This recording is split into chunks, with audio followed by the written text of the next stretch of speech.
Hey guys, happy Tuesday. I wanted to bring a new bankruptcy case and naked shorting case to your attention. The more eyes that we have on this, the better. In yesterday's news, December 16th, 2024, All Blue, a British Virgin Islands investment firm based out of Dubai, seeks Chapter 15 bankruptcy amid investigation into $126 million naked short trading losses. I pulled up the court documents and read through what has been filed so far.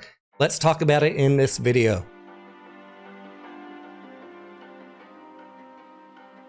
I know some of you guys think that I think there is no such thing as naked shorts, and I'm here to tell you again, if you think that, that is not true. There are definitely naked shorts going on out there in the market. We see evidence of it time after time, and here again is another case. All Blue, $126 million in naked short trades, and they're in bankruptcy court.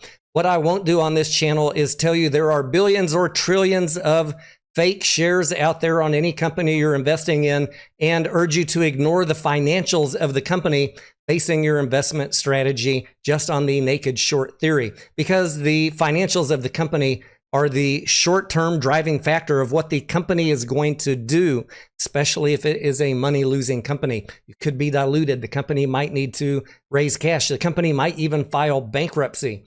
So although naked shorting exists, it is not my primary method for analyzing plays or talking about them with you guys. As you guys are speculating in short squeeze plays, I still want you to have a very good understanding of the company's financials so that you can predict what management is likely to do while they're battling it out there in the market. Understanding those financial statements in combination with any chart momentum can help you improve your entries into plays and also help you assess your risk when you decide how much money or capital you're willing to allocate towards these speculative plays. Let's dig into the court document that I have pulled up for you guys, and I will link this article as well as the court document in the video description.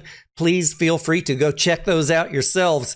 All Blue is a company run by Mr. Daniel Cookson and Matt Novak. There are many different corporate names in this bankruptcy filing. NS1 is the professional fund name, the fund run by Mr. Llewellyn and Mr. Novak, and the single holder in NS1 was Alea Investments Limited, formerly known as All Blue Investments. The gentlemen run another company in the British Virgin Islands called ABIM, which was incorporated in November of 2023. The tentacles run even deeper though. They had additional companies in the Cayman Islands, Red Rowan Investments, Washington Muse Investments, another fund called NS2, with Novak and Cookson being the directors of all of these companies. The documents therefore say there was common control amongst NS1, ABIM, Red Rowan, and NS2. In this bankruptcy filing, it is very light on details of which specific tickers or security types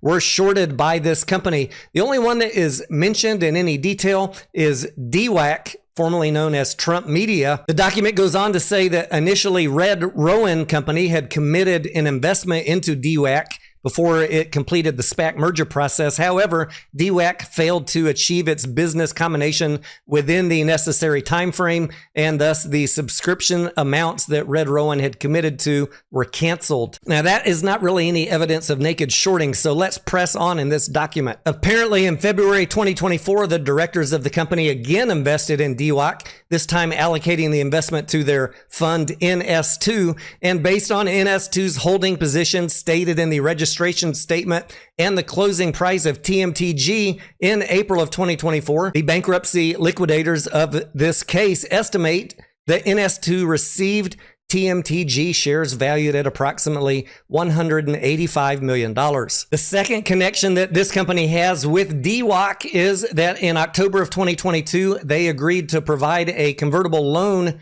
to a sponsor of DWAC, that convertible loan being in the principal amount of up to $2.9 million. On the next page, the bankruptcy filing begins to tell the story of the naked short selling trades, although no tickers are mentioned. Between December 2023 and March 2024, so over a period of 4 months, ABIM conducted a series of trades with counterparts through Avalon Capital Partners, Seaport Global Securities, Mizuho Securities, and Haitong International Securities Company Limited, many of the trades conducted by ABIM with these broker-dealers constituted naked short selling. We all know the definition of short selling, when you sell a stock that you don't actually own. And as it says here on the top paragraph, prime broker dealers are used to provide the seller with borrowed shares, which are used to settle the trade. ABIM, however, conducted numerous naked short selling trades through the broker dealers on the NASDAQ.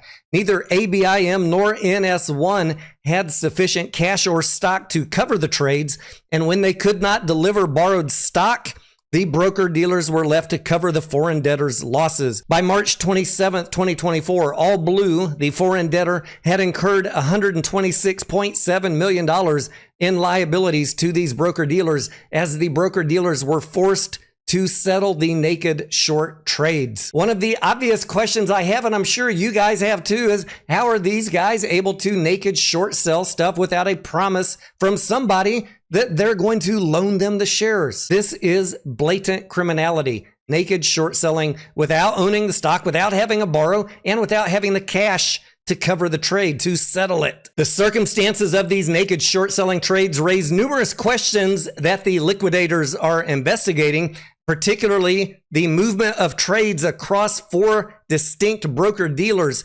indicative of a deliberate trading scheme entered into by the directors. It's this whole shell game of, I'm going to naked short over here and not tell them, and then I'll do it over there, and then I'll go to this guy and this guy. It kind of reminds us of what Archegos did, bringing in a bunch of different parties and keeping them all in the dark about what the company was doing. The liquidators are also investigating whether the naked short selling scheme violated U.S. and British Virgin Islands securities laws and was part of a wider market manipulation scheme. What do you guys think? Was this violating securities laws and part of a market manipulation scheme? Seems like a rhetorical question to me. I will be following up and tracking this case as it progresses through the court system, and if any details come to light about if any other tickers were involved, I will certainly do a follow-up video and let you guys know. And please use the links in the video description to do your own due diligence as well. As I said in the beginning of this video, the more eyeballs we have on this, the better. The good thing to note in this particular case is that broker dealers did not allow this entity to just run amok naked shorting. They forced them to close the trades. And when they found out they didn't have the securities and they didn't have the cash, the broker dealers closed the trade out, creating this huge liability on the company. Hey, you owe us this money. The company said, oops, we don't got it. We're going to file Chapter 15. When entities go short, eventually the broker dealers are going to come calling and ask you for money if the stock is running up, or shares if they want to close out the short. These guys didn't have it. The broker dealers were forced to go in the market and buy the shares and close out those shorts. The system worked as intended. The failure was, how were they allowed to naked short these shares in the first place? Who is overseeing this stuff? Hopefully these guys get some jail time, some fines, or both. Let me know your comments down below. I am Tony Denaro, and I will see you on the next video.